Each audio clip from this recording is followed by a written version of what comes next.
মন্দিৰত ঘণ্টা কিয় বজোৱা হয়? আফ্ৰিকাৰ এখন সমাজে বিয়াৰ আগত দৰাক পাগলৰ দৰে মাৰপিট কৰে কিয় জানেনে? কিয় মালয়েছিয়াত হালধীয়া কাপোৰ পিন্ধিব নোৱাৰি? বিশ্বৰ আটাইতকৈ ওখ শিৱ মন্দিৰটো ক'ত আছে জানেনে?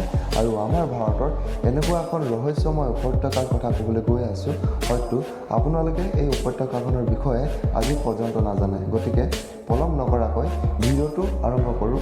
আৰু তাৰ আগতে বন্ধুসকল, এতিয়ালৈকে যদি মোৰ চেনেলটো ছাবস্ক্ৰাইব কৰা নাই তেন্তে অনুগ্ৰহ কৰি ছাবস্ক্ৰাইব কৰি ল'ব আৰু আগলৈ এনেকৈ মোৰ ভিডিঅ'বোৰ পোনপ্ৰথমে পাবলৈ বেল বটনটো প্ৰেছ কৰিবলৈ নাপাহৰিব। নম্বৰ 1, মালয়েছিয়াত হালধীয়া কাপোৰ পিন্ধা নিষিদ্ধ।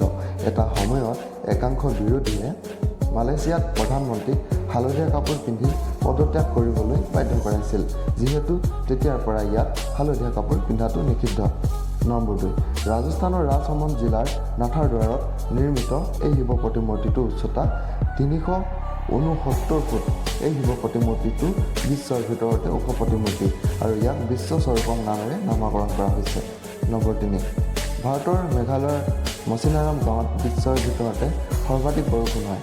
আনহাতে য়েমেনৰ ৰাজধানী ছানাইৰ পশ্চিমে হাৰাজ অঞ্চলত অৱস্থিত অল হুটাইট নামৰ এখন গাঁও আছে, য'ত কেতিয়াও বৰষুণ নহয়। নম্বৰ 4, ইণ্ডোনেছিয়াৰ ৰাজধানী জাকাৰ্টা বিশ্বৰ আটাইতকৈ দ্ৰুতগতিত ডুব যোৱা চহৰ।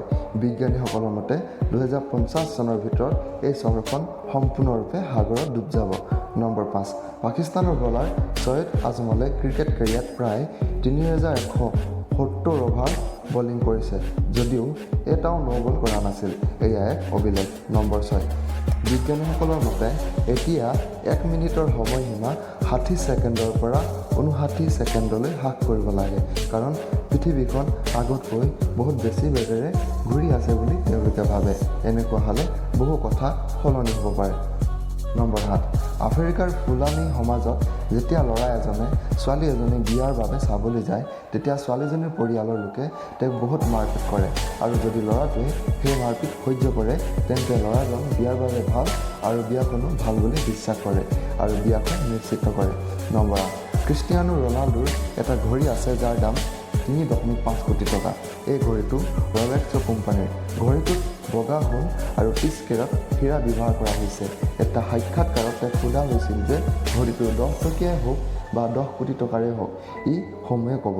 তেতিয়া তেওঁ হাঁহি হাঁহি উত্তৰ দিছিল যে 10 টকীয়া ঘড়ীটোৱে মানুহজনক সময় দেখায় আৰু 10 কোটি টকীয়া ঘড়ীটোৱে দেখুৱায় যে সেই মানুহজনৰ বৰ্তমান সময় কেনে চলি আছে। নম্বৰ 9, মন্দিৰ বা পূজাৰ ঘণ্টাৰ গুৰুত্ব হয়তো আপোনালোকে বহুতেই নাজানে। যিকোনো এটা কামৰ আৰম্ভণিত যদি ঘণ্টাৰ শব্দ শুনা হয় তেন্তে সেয়া শুভ লক্ষণ বুলি আমি বিশ্বাস কৰোঁ। কিন্তু এটা বৈজ্ঞানিক সত্যতা আছে যে মন্দিৰ বা যিকোনো পূজা স্থানত পূজাৰ ঘণ্টা আৰু শংখ খোলা বজালে বায়ুমণ্ডল বীজাণুমুক্ত আৰু নিৰ্মল হৈ পৰে। শংখৰ শব্দত মেলেৰিয়া মহৰো মৃত্যু হয়। নম্বৰ 10, ঝাৰখণ্ডৰ ৰাঁচী চহৰৰ পৰা মাত্ৰ অলপ দূৰত আছে টেমেৰা নামৰ আটাইতকৈ ৰহস্যময় উপত্যকা। ইয়াত সময় সাধাৰণ পৃথিৱীতকৈ 2 বছৰ আগুৱাই চলে। যেতিয়া ইয়াত মোবাইল লৈ প্ৰৱেশ কৰিব, তেতিয়া আপোনাৰ মোবাইলৰ তাৰিখ আৰু বছৰ নিজে নিজে 2 বছৰ আগুৱাই যোৱাটো স্বয়ংক্ৰিয়ভাৱে বৃদ্ধি পায়। ইয়াত হোৱাটছআপৰ দৰে এপ্লিকেশ্যনবোৰ স্বয়ংক্ৰিয়ভাৱে চলি থকা বন্ধ হয় আৰু ন'টিফিকেশ্যন আহিবলৈ আৰম্ভ কৰে যে আপুনি আপোনাৰ ডেটটো শুধৰাই দিয়ক। ইয়াত বাস কৰা মানুহবোৰৰ লগত সকলো স্বাভাৱিক, কিন্তু প্ৰথমবাৰৰ বাবে অহা ব্যক্তিজনৰ লগত কিয় এনেকুৱা হয় তাৰ উত্তৰ আজিলৈকে কোনেও দিব পৰা নাই।